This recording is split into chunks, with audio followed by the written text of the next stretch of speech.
The number of GCSE students gaining top marks has fallen as a new system of grading is introduced. Let's go to central London and speak to the chairman and founder of the Apprenticeships and Training Consultancy, Middleton Murray, Angela Middleton. And many thanks indeed for joining us this afternoon, Angela. So when it comes to employment, employers, do employers care about these new changes that we're seeing to GCSE maths and English, or are there other factors at play when it comes to employing young people? Well, I think that employers probably are none the wiser at the moment, unless they're a parent.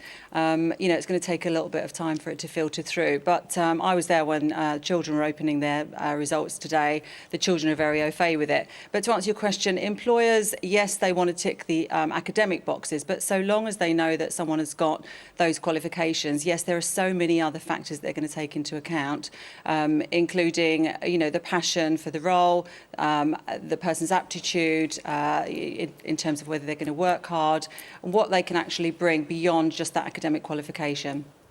Yeah, Shadow Education Minister Mike Kane speaking to us earlier on, saying that the system is confusing, and indeed it doesn't reflect the current A to C system. So is that a bit of a head scratch for you? No, not really. I think that, like anything, when there's a change, there's always a bit of confusion. But as I said, the students were clear today, the teachers were very clear. And I think, we need to look at the reason that we're doing this is that we need to drive up the standards of academia in the UK. We're unbelievably low in terms of our numeracy and our literacy in the UK. We want to maintain our status as a global leader, and hence that means that we need to drive the standards up. And if you look at what's been happening, more and more students have been getting A's and ACs, and it's been really difficult for universities to be able to say, to distinguish between two individuals who've got 10 A stars. Well, now they'll be able to look and say, well, this one person's got 10 grade 8s and someone else has got 10 grade 6s. So that's going to be easier for them if they want to actually attract those people who are, the top of the academic pile. And of course, it doesn't mean to say that those who are getting 5s and 6s are not going to be academic, but it could well be that in some of those cases that a vocational route is going to be better for them. I was really surprised today when I saw some youngsters opening their results that, they were expecting to get a clutch of A's and A stars. They'd got those for things like history and geography, and yet they were getting 6s and 7s for maths and English. So I think that's demonstrated immediately that this new grading structure has made the qualifications more difficult to achieve the very top grades. And I think that's good if what we're trying to do is up the levels of academic within this country. There's been a lot of talk today about the stress that this will bring to children who are studying for their exams. In this case, for this particular year, many students saying that they weren't given enough time to prepare, normally 3 years. In this case, they were given only 2 years. Is it right that we put this amount of pressure on 14, 15, 16-year-olds at this point in their lives? Well, my company works with 16-year-olds and prepares them for employment, so we spend a lot of one-on-one time with them.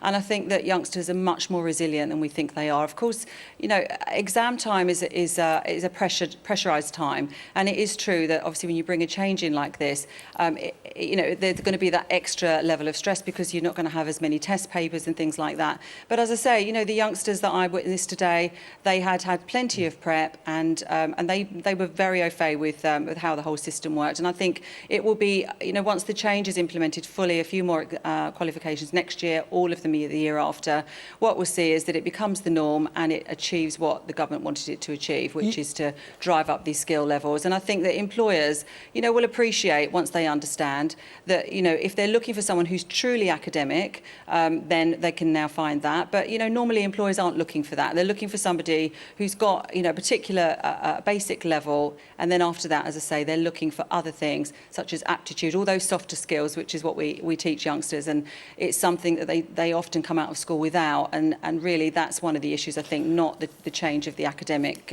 qualifications. And on that point of aptitude, children develop at different stages. There might be one person who's at 16 and he does or she does extremely well for these qualifications. His best friend, her best friend doesn't do so well. 3 years down the line, that person has developed emotionally, mentally, and they're a completely different person.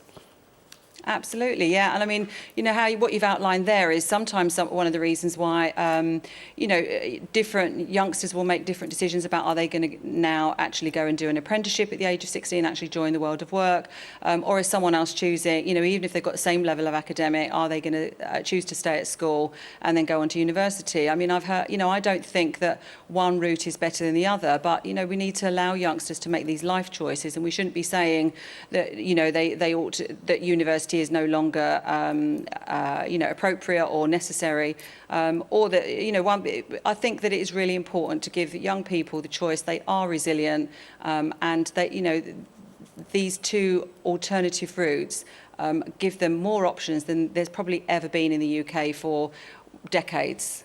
And in terms of women, young girls, Angela, more emphasis on making sure that teenage girls are doing well in subjects such as maths and going into subjects such as engineering as they progress in their academic career?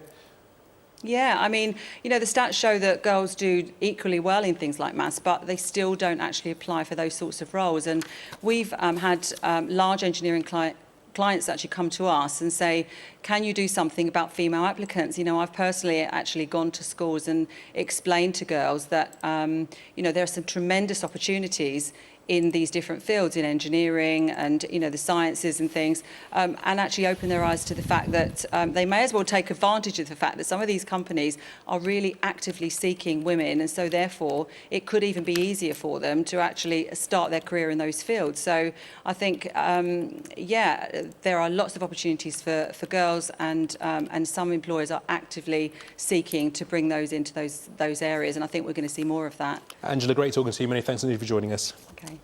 All right. Well, back to that story on a drop in immigration figures.